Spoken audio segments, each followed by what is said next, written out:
দর্শক আসসালামু আলাইকুম। সব জল্পনা কল্পনার অবসান ঘটিয়ে বিশ্বকাপ দলে থাকছেন মাহমুদুল্লাহ রিয়াদ ও সাইফুদ্দিন আহমেদ। জুনে ওয়েস্ট ইন্ডিজ ও যুক্তরাষ্ট্রে অনুষ্ঠিত হবে টি-20 বিশ্বকাপের নবম আসর। আগামীকালকের মধ্যে টুর্নামেন্টের অংশ নিতে যাওয়া দলগুলোকে 15 সদস্যের স্কোয়াড ঘোষণা করতে হবে। তবে চাইলে 25 মের আগেও পরিবর্তন করবে দলগুলো।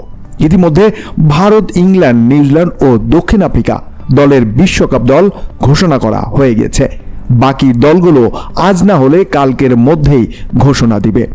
বাংলাদেশের বিশ্বকাপ দলে থাকতে পারেন সাবেক অধিনায়ক মাহমুদুল্লাহ রিয়াদ ও pace bowling allrounder Mohammad Saifuddin. বিশ্বস্ত একটি সূত্র বলছে, জানা যায় গাজী আশরাফ হোসেনের নির্বাচক কমিটি আজ টি-20 বিশ্বকাপের জন্য 15 সদস্যের দল চূড়ান্ত করেছে। এখন পর্যন্ত শুধু আনুষ্ঠানিক ঘোষণার অপেক্ষা। আগামী মাসের শুরুতে জিম্বাবুয়ের বিপক্ষে 5 ম্যাচের টি-20 সিরিজ খেলবে বাংলাদেশ। সেই দলে থাকা অধিকাংশ ক্রিকেটার জায়গা পেতে পারেন বিশ্বকাপ দলে।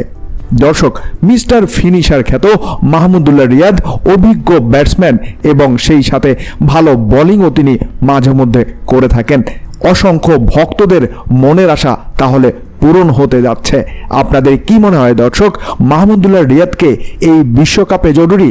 তাহলে অবশ্যই কমেন্টস করে জানাতে ভুলবেন না। ভালো থাকুন।